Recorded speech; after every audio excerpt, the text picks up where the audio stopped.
Good evening, everybody, and welcome to Jukebox Jax podcast episode 13. Very, as some people might say, a very unfortunate number, but for me, it's a super exciting number. I've been in discussions with this episode. I think it was a fair few weeks ago now that I first emailed the lady that you can see on the screen at the moment, and I'm still kind of in awe as I'm looking at it on the screen and trying to make sure I cover all the points of this episode. For those people that don't recognise her, you are looking at the one and only Carole Baskin. If they don't recognize me, maybe they need this. There we go. That might do it. I know I said it just before we came on air. But thank you so much for taking time out. I know you're extremely busy with everything that you do. My pleasure. There's so many things coming into these episodes where you kind of think, oh, I really need to make sure I talk about this, talk about that. But then as I was jotting things down, there were a lot of similarities between your story from how it starts when you're obviously a young girl to then where you are now. There's like an underlying tone that I noticed that is kind of crossing over between the direction I'm headed in now to where you were there. So you definitely one of, at this point, a growing number of people that I'm drawing strength from listening to their story, and I think a lot of other people will be able to sort of like draw that same strength from listening to the different things about you that they might not necessarily know. If you're thinking about bringing home 56 bobcats and lynx, I would encourage you not to do that then. Did you know what? I know quite a few people that have maybe not bobcats or big cats in general, but I know quite a lot of people that do have a lot of cats and dogs. So yeah, that is quite similar to start with. I knew from obviously reading up little bits about you coming into this episode, but for those people that wouldn't necessarily know unless they've read into you, where did the passion begin that you're obviously big cat rescue and stuff? Where did it originally start when you were a child? People magazine recently asked me for a photograph of myself as a child. And so I was going through an old photo album. And when I pulled out one of the pictures to scan it on my computer, on the back, on the front was a picture of me as they had just brought me home from the hospital. My mother's holding me and my father is holding a kitten. And on the back, it said that the cat's name was Tiger. And so I guess it was written in the cards from the beginning, but I didn't even know that until just a couple of years ago. So when I was 8 years old, my grandmother told me that we had to take my cat and her kittens to the shelter. And she said that at the shelter, these cats and kittens would be adopted, and they'd have wonderful homes. And I learned after that there were millions of cats that were being killed in shelters due to overpopulation. And I felt so bad that I vowed to fix that. And so from the time that I was, 8 or 9 years old, I was selling Amway door to door. I was going and gathering up all the kids in the neighborhood and washing cars and doing lemonade stands and mowing lawns and washing trailers because we lived in trailer parks a lot, and trying to raise money to take care of this problem, because I felt like if there were millions of cats that were suffering, it meant that I had to raise millions of dollars. And then I left home at the age of 15 due to an argument that I had with my mother. It was the first time we'd ever had an argument, and I just didn't know how to cope with it. But at the same time, my father and I had been having discussions, not really arguments, but I wanted to go to work and he wouldn't let me go to work. He said, you have to finish your schooling. And so when my mother and I had this fight, I thought, well, at least I can go to work. And so I would hold down 3 jobs at a time, raising all the money that I could. I then parlayed that into a real estate business that I built from the time that I was about, 20 or so. And then ended up being able to start the sanctuary. So it's been a long, hard slog to protect domestic cats and kittens that kind of took a wrong turn when I discovered that exotic cats were in so much peril. And I stupidly thought this would be an easy thing to fix.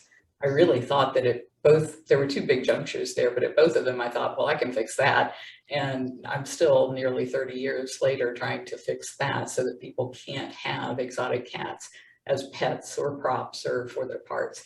But we're closing in on it, and I feel really confident that we'll be able to end the cub handling this year and phase out the private ownership in the US of big cats. And that's the first step toward protecting them in the wild.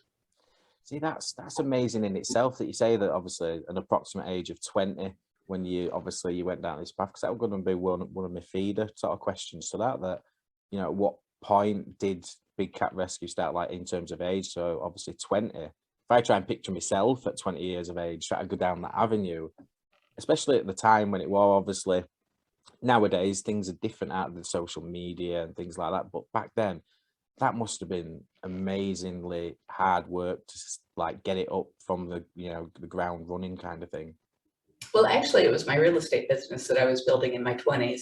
I was in my early 30s when we actually started the sanctuary. That was in 1992, and I'm 60 now. But the only reason I knew anything about exotic cats is because when I was 17, I was actually doing bobcat rehab and release. So if a bobcat gets hit by a car, the vets can fix them up pretty quickly. And because of my interest in cats, I was at vets' offices a lot. And so they knew that I loved cats, and a vet can fix, you know, a broken leg on a bobcat in 30 minutes to an hour, but then you're talking months of rehab for that cat to get fighting ready to be released back. And so they'd be like, would you take this cat? Because it's like, there's nothing more wicked than a bobcat. They are so freaking scary. I mean, just from across the room, they could make your hair stand out straight the way that they scream at you. And so nobody that I knew, and even since then, there's hardly anybody that I know that will rehab bobcats because they are so terrifying. I love them. I just love them.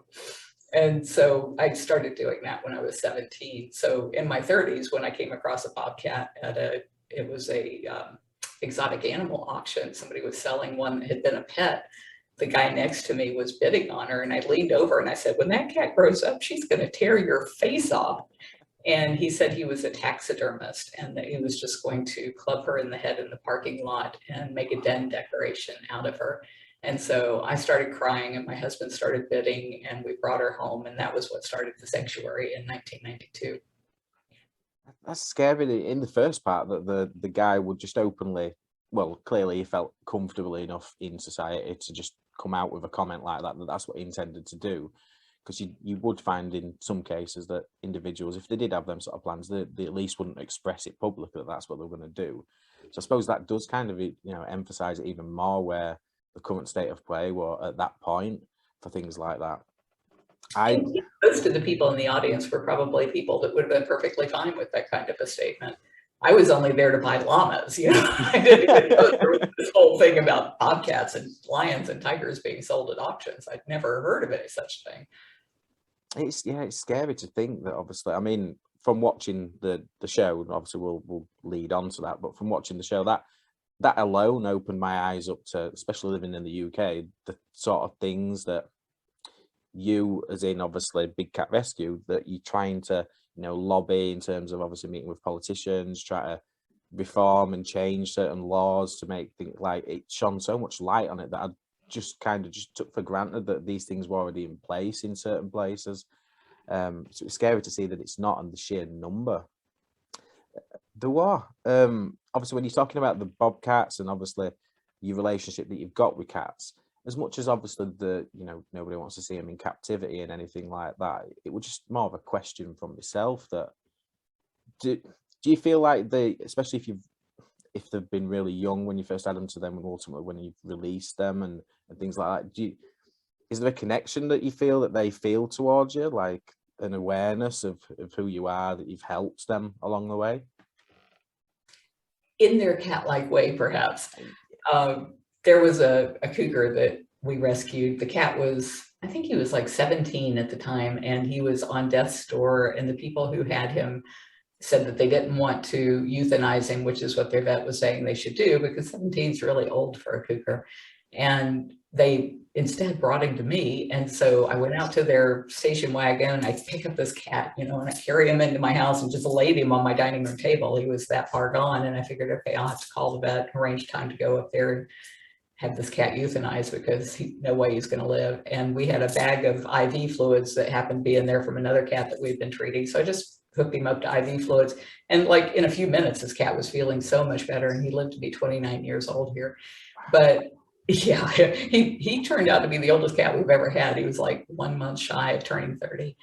And every day of that cat's life, he hissed at me. And so it was like, Yeah, he knows who did this, and he did not feel any appreciation for me whatsoever. So they do have their own way. But I think what people are fooled by is they see people on social media or in some of these television shows where they're petting the cats and they're walking them on leashes, and people have this very romantic notion that you can bottle raise a kitten or a cub and it's going to love you just like you were its mother. And that's exactly what it's like, because for the first year and a half to, for the bigger cats, sometimes 3 or 4 years, while their mother is raising them, they're very, they love their mother, and their mother's providing the food, and the mother's providing all of the safety and everything else that they need as they're growing up. But as soon as they become adults, they will kill their mothers for territory. And it's going to be the same way with people. It doesn't matter how close of a bond you've got with those animals. Once they become adults, that's when people kill them or get rid of them and get new babies to show off with. And it looks to the public like they're adults because they can be 200 pounds when they're a year old. They can be 500 pounds when they're only 2 or 3 years old. And so it looks like they're having this relationship or this dominion over some huge apex predator, when in fact all they've got is a kitten on the end of a leash. That is, it's pretty perfect how you just explained that. Like literally, like you said, the romantic notion that people have that's again, and it's probably through a mixture of social media, movies as well, I guess, even the animated one, Lion King, things like that. Just the whole idea that you would be able to form a relationship with a wild animal in that sense, and it would lead just as a fulfilled life as if it was out in the wild, which is abundantly clear that that's not going to happen. Literally that is their environment, and that's where they're supposed to be to live the fullest life they can live, whether it's out hunting, raising family themselves, just being an animal. And obviously any form of captivity in that sense, it goes against all natural instincts in that way. Yeah, all you have to do to figure out whether or not they want to be in a cage is open the door and see what happens. It's very true, actually, that is. What it's probably going to be very hard for you to say, because I guess similarities in each day will be rare, but what is a kind of basic day in the life of Carole Baskin like? Oh my gosh, I mean, part of the reason that I love the work that I do in real estate and the work that I do with the sanctuary is that there are never 2 days in a row that like each other. Probably the closest I come to the basis of what is the same every day is every day when I wake up, I lay there in bed, and the first thought always in my head is, what day is this? Tuesday, Wednesday, Thursday. And then, I try to visual, what was my calendar? Is there any reason why I have to get up early?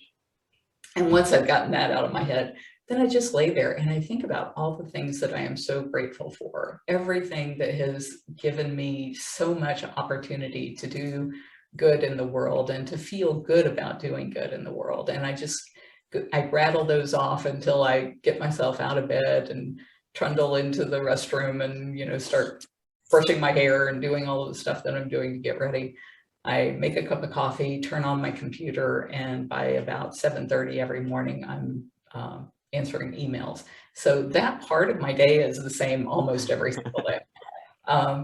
Everything else is pretty much different. So this morning I woke up and I had to go open the gate to my house. I live on about 5 acres, and so the gate is like way out at the other end of the property, but I had people coming to do some landscaping, and so I had to go open that up, and I noticed my daughter who lives next door, her chicken is now missing, so I got to go looking for chicken because the chicken was locked up last night, but now it's not in the coop. And then rode my bicycle into work and have checked on a number of things that were going on here at the sanctuary, including one of the things that really has me concerned, and that is we had a tiger who she was 25 years old, which is like, she's probably the oldest tiger on the planet. And yet at the very end of her life, she started coughing, and we were like, oh my gosh, could that be COVID? So even though we did have to euthanize her because of her kidney values and everything else, because she's 25 years old and her body's just shutting down, still we wanted to send off the COVID test to make sure that she wasn't positive for COVID. Yeah. And we take huge measures here to make sure that the cats are protected. Like our people are vaccinated. We wear masks around the cats. We wear masks anytime we're handling their food. And yet 2 of our keepers who had already, you know, been vaccinated, wear masks everywhere, they came up positive. So it was like, we can't put another cat into our vacation rotation, which is a 2.5 acre enclosure where every month a different cat gets that space. We can't use that space until we know for sure that she didn't have COVID. And all of the laboratories are now saying it's going to be 2 or 3 weeks before you get results back because there's such a backlog. And these are for animals. I mean, it's not even human testing labs, it's animal testing labs that are this backed up. So it's just, COVID has thrown such a wrench into the entire world and everything everybody has to do. And the cats were no exception. Yeah, and that's an oversight, I suppose, that because everybody's so consumed with the human effects, obviously COVID, in terms of transferring obviously the virus onto other people and such. There's still so much unknown about, you know, the cross contamination between animals and such. So yeah, you shone obviously light on that. That's something I'd not even thought about. And for someone like yourself that's got obviously so many staff working for you, as well as obviously the animals that's there as well, that's logistically, that's got to create so many issues. And like you say, if there's a backlog on the testing as well, it's you still kind of, you're in the limbo at that time. You're kind of stuck. You can't move forward with new plans that you need to put in place, or you don't really know if it is affecting anything, so you just kind of got to sit it out and wait. And even with the 2 keepers that came up positive, all of a sudden now everybody who came in contact with them is having to work from home. Well, that doesn't work when you've got 50 cats you got to feed every day. You got to come into work. And so it's been nightmarish. And we've been closed to the public since March of 2020 because we don't want people bringing it in here. Yeah, because that were obviously, in terms of over here, you know, where they've got zoos and such like that, it were the same, but they obviously closed for the same reasons as obviously as what you'd said there. I touched on it earlier. I suppose there's no way of doing this episode, just like a lot of people that were in the inner circle that kind of knew I were recording with you today. There's no way of not mentioning the Tiger show, that, as they refer to it, obviously Tiger King. I saw it, literally that TV show was the first main binge watch that I watched during the first lockdowns that we ever went into in the UK. And like I said earlier, it opened my eyes about a lot of things that I'd never really, I kind of took for granted, that certain laws must be in place, they must be protected in this way and that way. The one question I've got from that, though, isn't, because I've read up obviously a lot in terms of obviously the work you do, where, you know, you try to push forward with new legislations, new laws and such. Did appearing on the Tiger King show and the way that you were portrayed during that, did that affect anything when you were still trying to push forward, you know, obviously reforms and changes in laws? I think the jury is still out on that because we really felt like, no pun intended, we really thought 2020 was going to be our year to get the Big Cat Public Safety Act passed. And what that bill does is it closes a loophole that was in a bill that we got passed in 2003. So in 1998, we started working on the Captive Wildlife Safety Act, which made it illegal to sell a big cat across state lines as a pet. And that passed unanimously in 2003. But it had a huge gaping loophole. And anytime you work on a federal bill, you always have to make compromises in order to get anything passed. And so the gaping loopholes were that people could still do cub petting, which drives more than 95% of the breeding, abuse, and then the discarding of those cats once they get to be about 12 to 16 weeks old and can take a finger off a child. Now all of a sudden they go from being very lucrative to being a huge liability.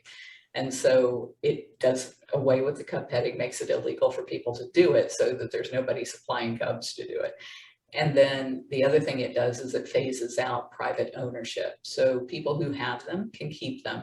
They just can't buy or breed more. And so in most public hands, private owners, they don't keep them past about 5 or 6 years old because that's when they become adults and that's when they're not fun anymore. And so they'll get rid of them or they'll kill them by the time they reach that age, usually just from stupidity and neglect that they end up being killed. Not that people are that vicious that they would go after death.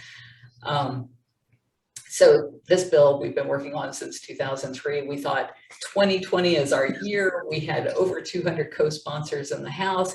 Everything was just going like gangbusters. It was so exciting. And we had good support in the Senate. We had a lot of bipartisan support, which is really important here to have both Republicans and Democrats agreeing that it's a good bill. And then COVID hit on March the 15th. And then Tiger King hit on March the 20th. And then there was the election debacle. And then there was the insurrection debacle.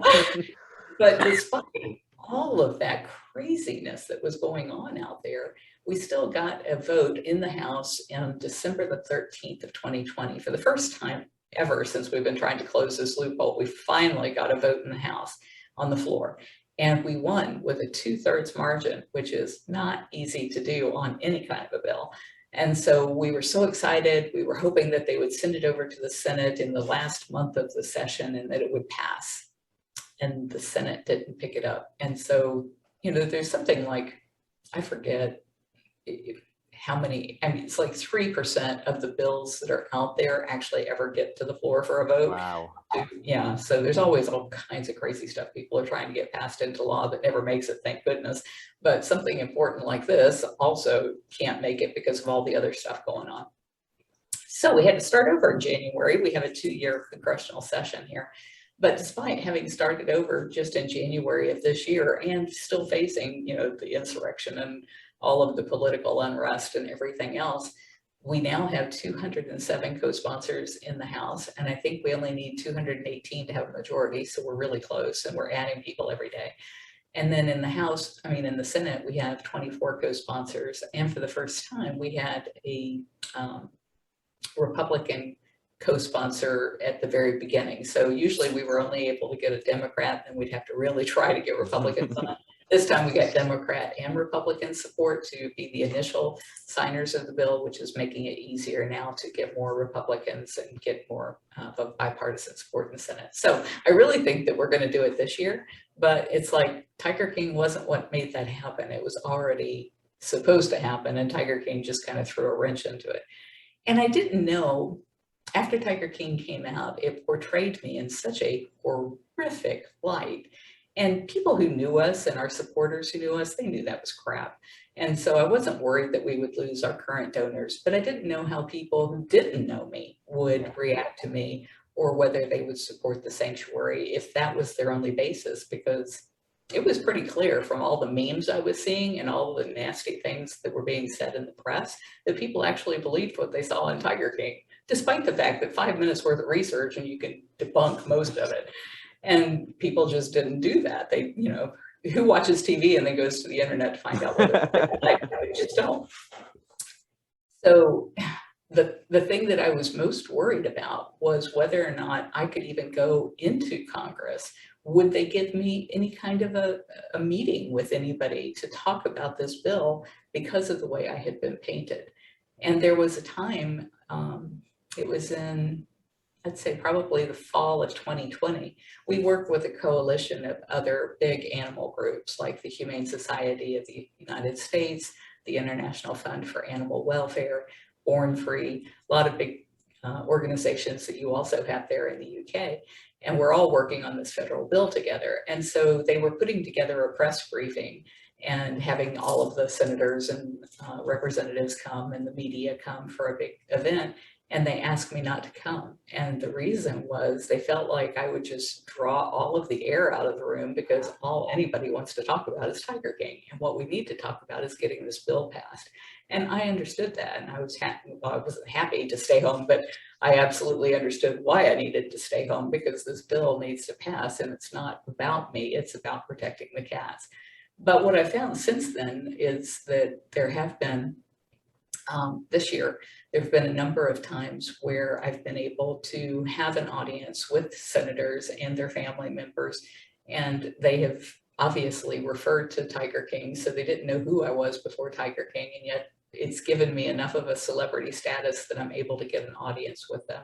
So it didn't hurt me as bad as I thought that it might. And I guess maybe the people who are running the country are smarter than the average person that just watches the TV show and believes whatever they're told. Yeah. Thankfully. Thankfully, we have smarter people than that in Congress.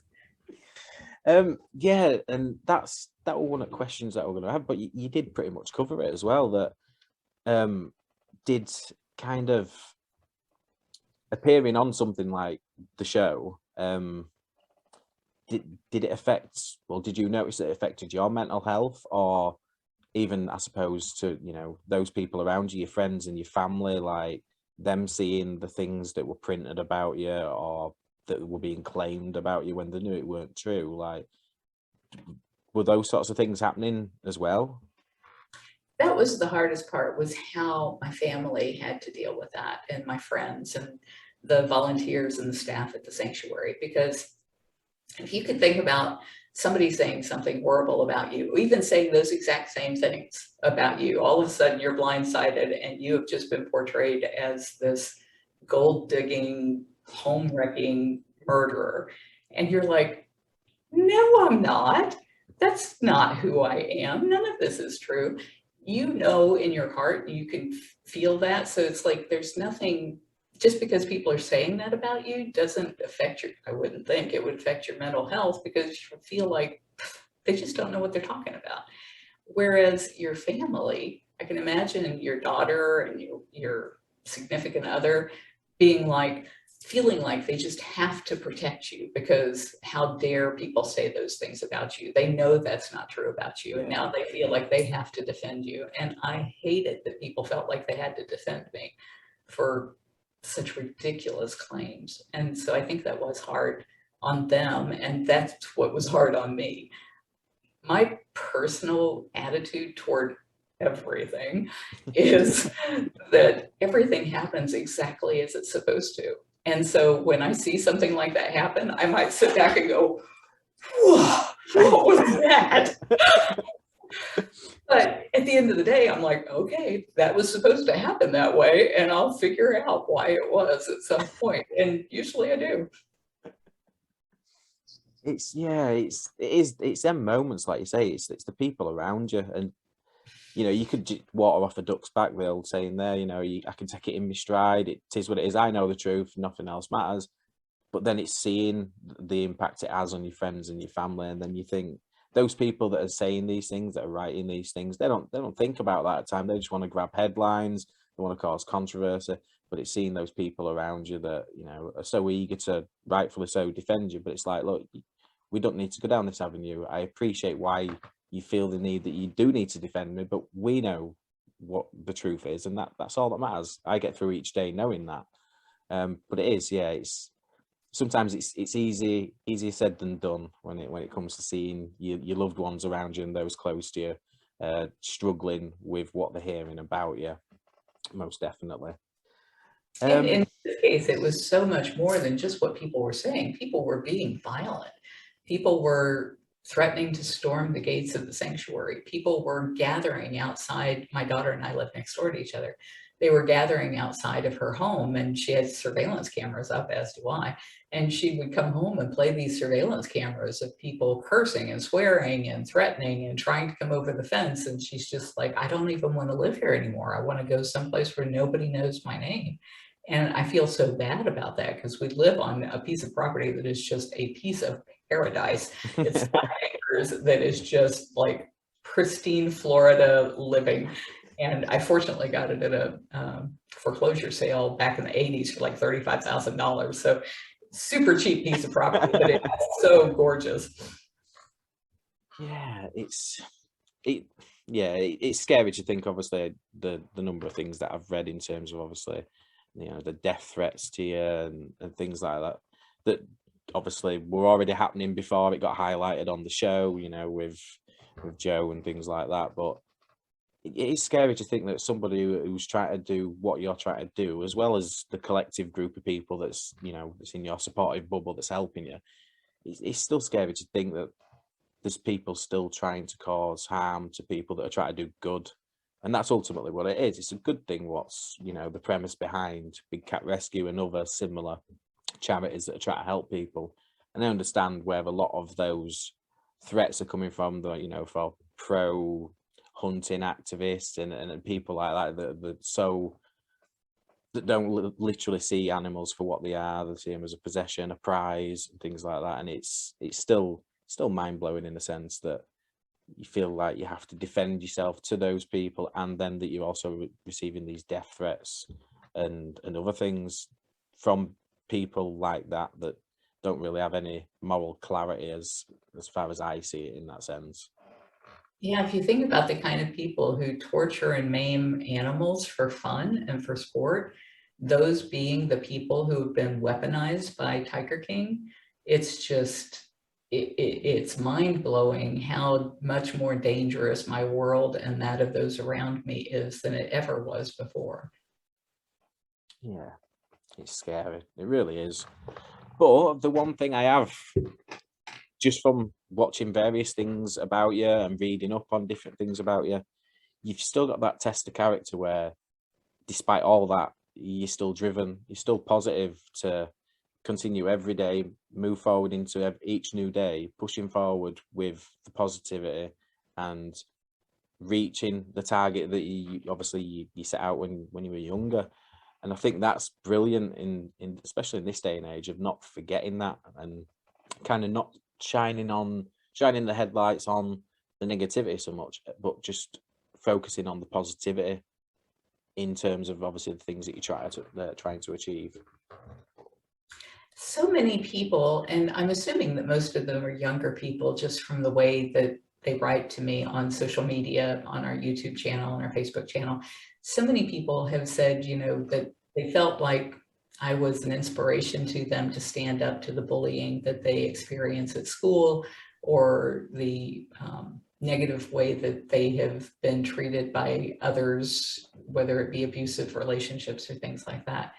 And I think it has, it's really galvanized me to want to be sure that they don't see my situation as a negative situation, that they see it as, and what I try to establish is that I'm not going to take this personally, and I'm not going to let this affect my mental health, because I'm staying focused on something that's bigger than me, something that's way more important than me. And as long as I can stay focused on saving the tiger in the wild, which I think saves the entire planet, because you can't have a healthy planet without healthy ecosystems.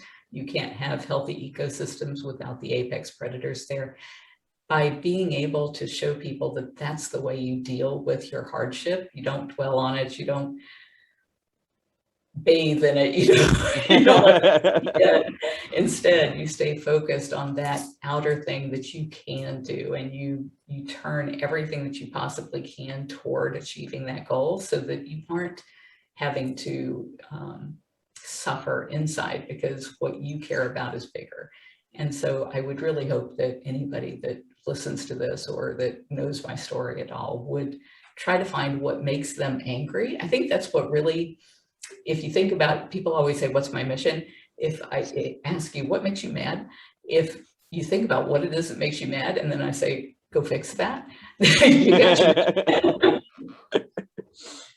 And this is it. This is, as obviously as I was coming into doing this episode with you, I said it before we came on air, it was kind of striking to me personally how many similarities in terms of your mindset and where I am as, you know, as a 37-year-old father that's going into a certain profession now that I feel very passionate about. That there were so many overlapping qualities that I can see in you, and I'm headed in that direction. Obviously, two completely different fields, as we know, obviously animal rescue and obviously mental health nursing, but there were just some things that it sort of like jumped out, whereas in we're both trying hard not to dwell on like any experiences or things that we may have seen in the situations that we're in, whether it's obviously, you know, animal rescue, peace health, mental health nursing, but it's like me as a first year mental health nursing student, it would be quite easy for me to dwell too much on the things that I'm seeing, you know, how patients are currently you know, in their struggle, as opposed to looking at the positive side of things, of where they could be just with a little bit of help, a little bit, I don't know, of compassion, I guess, and that's where I see that with yourself and the amazing team that you've got around you, where the compassion that you've got to help in order to improve the situation. And that's what I see mirrored in the path that I'm going into, where I'm also driven on ensuring that that compassion, I'm putting it to good use and not dwelling on the negatives, like we say, too much, but literally seeing where the positives can be and helping at times. I'm not helping fix people, as some people might think when you're a nurse in any profession around the world. It's giving those patients the tools to help themselves and to grow themselves, so then they can move themselves out of that current situation that they're in. I think that's so key, because I believe that we're eternal. And I believe that when we're on the other side of the veil, we look back down here on earth and we're like, oh my gosh, I can't believe I got so into that last time around. All right, I'm going back in. I got my mission in my head. I get there, you're now a toddler and your new parents don't remember who they were. So they're telling you, you don't really see those invisible friends of yours. You don't really have a connection to all things that are growing and, you know, alive around you. And so you have that kind of beaten out of you, and you go back through your entire, you know, puberty and everything else before you finally wake up again one day and realize that you are amazing, and that everything in your world is the product of what you have been envisioning and what you have been focusing on. And even when bad things happen, like Tiger King, and I think, what was I thinking that made that happen? I still look at that and think, well, it had to have happened for a reason, because in my world, everything happens for a reason, and it's always for good. And so by staying on that path of looking for what that good is, that's where you'll find it. And by picturing every day the world that you really want, a world in your case where everybody is comfortable with who they are and they recognize their magnificence, and they're no longer stymied by what other people have said about them or think about them, or any of those things that have limited their limitless capacity, then I think that is a gift that you are giving to the world that we all need, is that wake-up call. You can't see it because I've got layers on, but I've got goosebumps with that you just said. It's so true. Yeah, you'd be brilliant in a nursing capacity. You really would. I don't think so. If you're not a cat, you probably don't get a whole lot of attention from me. It's, yeah, everything you said there, it's completely right. That it's so important, not literally the negatives that are going off, and just staying on task, staying on focus to where you are. Because I mean, my personal experience with it is, and I've been there just same as everybody else, where you do let the negativity creep in, but it doesn't serve any purpose. You know, the self-criticism, it's like, does it, in the instant that it's happening, does it make you feel any better? No, it makes you feel worse. So let's not dwell on the negatives. Let's look at the positives. And people will be like, yeah, but you don't live my life. There is no positives each day. And it's like, you waking up the next day, that's your positive. And with every day that you're waking up, there's an endless amount of opportunities available. How are you going to implement yourself to them opportunities? Are you going to bring your baggage from yesterday, the negativity, and carry it in and let spoil the opportunities you've got? Or are you going to take the positives that you learned from the previous day and build on them each day until you've got your solid base foundation? And even people's mindset and lifestyle, like, the change without people even realizing at that point, because you've set yourself a new method of thinking and a new, more outgoing and positive outlook to each day, and seizing the opportunities that you've got where you can create yourself. And no one's saying to the extent of what we're doing, you know, like me, mental health nursing, yourself, obviously with the animal rescue and everything that goes along with that. We're not saying you can just go overnight to a big scale thing like that, but just small victories that get you through each day, that make you see that, you know what, I can do something. If I want to be that, I can do that. If I want to help somebody in this way, I can help someone. It's all endless possibilities, as long as you've got the right mindset, and people's mindsets can be retrained. That's the one thing that I've learned so far on my journey. My favorite saying is, what doesn't kill me makes me stronger. And if you think about the people who have accomplished the greatest things ever in society and history, every single one of those people came from wretched, impossible, impoverished backgrounds.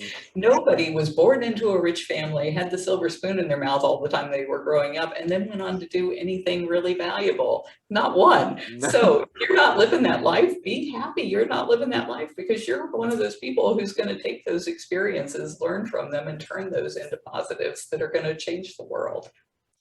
That's it, and I think that's just humanity in general. I know a lot of my friends that's in my circle that they hear the same conversation. I know they do. They hear the same conversations, and at times I probably grind on them a little bit, because I'm always trying to instill some sort of positive. Even in the worst, it's like sometimes they just want to have a rant at me. I get that. It's like, look, I don't want to hear the positives right now. I just want to say this is woe is me at the minute, and I've got things going on, and I just need someone to listen to it. I don't need you to tell me that, you know, tomorrow's, you know, it's going to be a new day and things like that. But they're so used to hearing things like that, and that's just my nature, where I've always been that sense of, look, we always need to look for the positives in things, because like we've said, it pulls you off task, it pulls you off focus. And if no one's certain that we're going to be here tomorrow, so while you're living in today, you might as well enjoy it the most you can. And if you're not, then what is the point of us being here in that sense? I don't know what it is that makes people want to dwell in their misery, or to say, I mean, in what you just said about, well, people don't know what my life is like. It's like, how is it that everybody says that? Someone must know.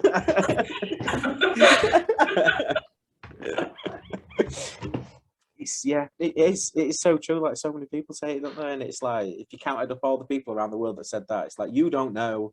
And it's like, well, collectively as an argument, yeah, the people do know, because there's quite a few people saying that at the same time. I suppose just the last one that I just kind of want to ask is, you've been through so much. Obviously, your story that I've read, yeah, you have. It's just anything that people might have seen on, you know, whether it's the TV show or they might have just spent a couple of minutes reading into you. It is honestly just the tip of the iceberg of the life of what's gone off in your life and things. But from what you've learned so far in life, if you were to give advice, either to, you know, if you were to go back in time and give it back to yourself, or just to give advice back to people, I mean, is there any kind of closing advice you would give to people in regards to kind of like pushing forward and achieving the goals? I read a book recently called The Greatest Secret by Rhonda Byrne. She's the person who put out The Secret, which I think was a great book. But The Greatest Secret was, in essence, it was this one sentence. She said, when you ask yourself, am I aware? Who is answering you back? Because that voice that's answering you back, is that your 10-year-old voice? Is that your 37-year-old voice? Is that your future 60-year-old voice? That voice is eternal. It never changes. It never experiences being the different body images that you have of yourself, whether big or small or racial or any of those kinds of things. That thing that answers you back, that says, of course I'm aware, that thing is who you really are, and that thing is invincible. That thing is capable of doing anything. And so every time you find yourself facing something and thinking, I don't know if I can handle this, ask yourself, are you aware that we're going through this? And what kind of advice do you have here? Because you have all of the answers already in your own head. You just don't know they're there yet if you've forgotten who you are. That is absolutely amazing. It's an amazing outlook to have. I've been so fortunate to sit and have this conversation with you. I've been honestly looking forward to this for weeks. I could talk to you for hours and hours, but I know you're an extremely super busy person. But I do appreciate your time that you've taken out today. It's been fun. Thank you. No, thank you. It's been amazing.